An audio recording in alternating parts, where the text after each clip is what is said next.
दारूमुळे आपल्या संसाराचं वाटोळं झालं, त्या दारूमुळे आपलं हसतं खेळतं घर रस्त्यावर आलं. अहो या दारूमुळे तुम्हाला गावात इज्जत नाही, अहो या दारूमुळे तुम्हाला सासूरवाडीत इज्जत नाही, या दारूमुळे पाहुण्या रावळ्यात तुम्हाला इज्जत नाही. नका पिऊ दारू. तळमळीनं जर बायको सांगत असेल तर हे नवऱ्यानं ऐकलं पाहिजे, हे हिताच आहे ना. अहो ज्या बापानं आपल्या लेकीला तळ हाताच्या फोडासारखं 18 वर्षे जपलं, ऐपत नसताना 10 लाख हुंडा द्यायची तयारी केली, त्याच्यासाठी स्वतःची एकरभर जमीन विकली, बँडवाल्याच्या, मंडपवाल्याच्या, आचार्याच्या, सोनाराच्या, सावकाराच्या पाया पडून त्याच्या काळजाचा तुकडा तुमच्या हवाली केला. कशासाठी?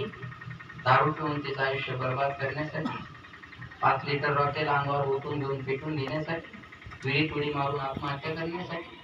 हे बघा, पिणारे, तुम्हाला पिण्याचा त्रास काय असतो जाणून घ्यायचा असेल ना, तुमची पोरगी पिणाराला द्या, तुमची बहीण पिणाराला द्या, तुम्हाला कळल दारूचा त्रास काय.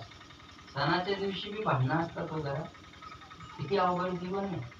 आणि त्या बायाने जे स्वप्न सजवलेले असतात लग्नानंतरचे, त्याची राख रांगोळी करून, पिण्याची हौस असेल ना तर लग्न करू नका, कठाळी राहा.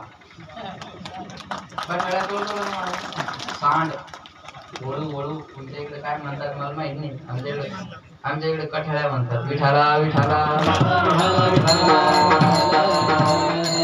कशाला दारू पिऊन आयुष्य. दारू गांजा मत पियो यारो, अक्कल गुम हो जाती है, अपने पल्लों का दाम खर्च कर मुंह में मिट्टी आती है. नशा करायची हरी नामाची करा ना. किती दिवस झाले मला ही तारीख दिलेली आहे, मी मध्ये त्यांना फोनही केला, म्हणलं राहू द्या, पुन्हा का संत घ्या दुसरं. नाही म्हणे, तुम्ही ज्या आम्हाला पाहिजे, तुम्हालाच बोलवायचे आम्हाला. मग ही नशा नाही तर काय, ही नशा करा ना. आता त्यांनी कीर्तन ठेवलं, त्यांनी खर्च केला, पण काहीच्या पोटात विनाकारण गोळा उठत.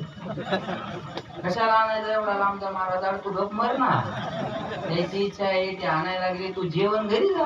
बरोबर आहे, लय अवघड आहे महाराज. करणाऱ्या याच्यात खर्च करायला लागला की काहीच्या पोटात विनाकारण गोळा उठतो.